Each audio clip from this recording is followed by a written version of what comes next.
അവൻ നമ്മുടെ രൂപം അറിയുന്നു, നമ്മൾ പൊടി ആണെന്ന് അവൻ ഓർക്കുന്നു. 2026 ജനുവരി 15 വ്യാഴാഴ്ച. ഇന്നത്തെ ധ്യാനത്തിന് ഞാൻ തിരഞ്ഞെടുത്തത് സങ്കീർത്തനം 103:14 നിന്നാണ്. എന്റെ ആത്മേ, യഹോവയെ സ്നേഹിക്കൂ, എന്റെ സകലഭാഗങ്ങളും അവന്റെ പരിശുദ്ധനാമത്തെ സ്നേഹിക്കട്ടെ. സുപ്രഭാതം സുഹൃത്തുക്കളെ. നമ്മുടെ ജീവിതത്തിലെ എല്ലാ സമയത്തും നമ്മുടെ ഹൃദയവും ആത്മാവും മനസ്സും കൊണ്ട് ദൈവത്തെ സ്തുതിക്കാൻ ഓർക്കണം. ഈ വാക്യത്തിൽ ധ്യാനിക്കാം. ഇന്നത്തെ ധ്യാനത്തിന്റെ വിഷയം എപ്പോഴും സ്തുതി. എന്റെ ജീവിതയാത്രയുടെ ഈ പുതിയ അധ്യായം ഞാൻ ആരംഭിക്കുന്നു. എന്നോടൊപ്പം ഉണ്ടായിരുന്ന എന്റെ അമ്മ ഇനി ഇല്ലാതെ, അവരില്ലാതെ ഞാൻ യാത്ര തുടരുന്നു. അവരുടെ പ്രിയപ്പെട്ട വാക്യം ഇതാണ്: എന്റെ ആത്മേ, യഹോവയെ സ്നേഹിക്കൂ.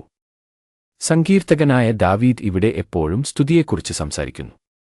ആരാധനയും സ്തുതിയും നമ്മുടെ ശരീരത്തിലെ എല്ലാ ഭാഗത്തും ഒഴുകുന്ന രക്തം പോലെ നമ്മളിൽ ഒഴുകണം. നമ്മൾ എന്ത് അനുഭവിക്കുന്നുണ്ടെങ്കിലും എല്ലായ്പ്പോഴും ദൈവത്തെ സ്തുതിക്കണം. അവൻ ചെയ്തതിനും ചെയ്യുന്നതിനും ചെയ്യാനുള്ളതിനും വേണ്ടി ദൈവത്തെ സ്തുതിക്കണം. ഈ സങ്കീർത്തനത്തിൽ ദാവീദ് ദൈവത്തെ സ്തുതിക്കുന്നതിനെക്കുറിച്ച് സംസാരിക്കുകയും തന്റെ ഗുണങ്ങളെ മറക്കരുതെന്ന് സ്വയം ഓർമ്മിപ്പിക്കുകയും ചെയ്യുന്നു. ഈ സങ്കീർത്തനം ക്ഷേത്രസാന്നിധ്യത്തെക്കുറിച്ച് സംസാരിക്കുന്നില്ല, അതിനാൽ ഇത് എവിടെയും ഏതു സമയത്തും ഉപയോഗിക്കാം. ഈ സങ്കീർത്തനത്തിൽ ദാവീദ് ദൈവത്തിന്റെ കരുണയെക്കുറിച്ച് സംസാരിക്കുന്നു, നമ്മുടെ എല്ലാ പാപങ്ങളും പൊറുക്കുന്നത്.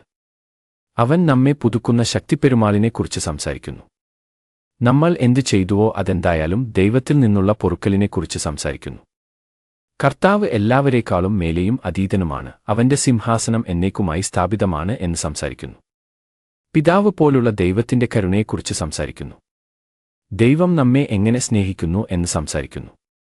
സുഹൃത്തുക്കളെ, നമ്മൾ എന്ത് അനുഭവിക്കുന്നുണ്ടെങ്കിലും എപ്പോഴും സ്തുതിയെക്കുറിച്ച് സംസാരിക്കുന്ന ഒരു സങ്കീർത്തനം എത്ര മഹാനായത്!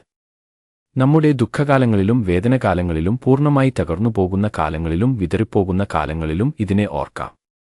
ദൈവത്തെ സ്തുതിക്കാം.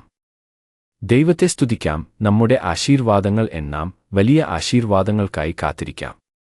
പ്രാർത്ഥന. കൃപാപൂർണമായ ദൈവമേ, നമ്മുടെ സ്വർഗീയ പിതാവേ, നിന്നെ നന്ദി പറയുന്നു, നിന്നെ സ്തുതിക്കുന്നു, നിന്നെ ബഹുമാനിക്കുന്നു. ക്രിസ്തുവിന്റെ നാമത്തിൽ പ്രാർത്ഥിക്കുന്നു. ആമൻ.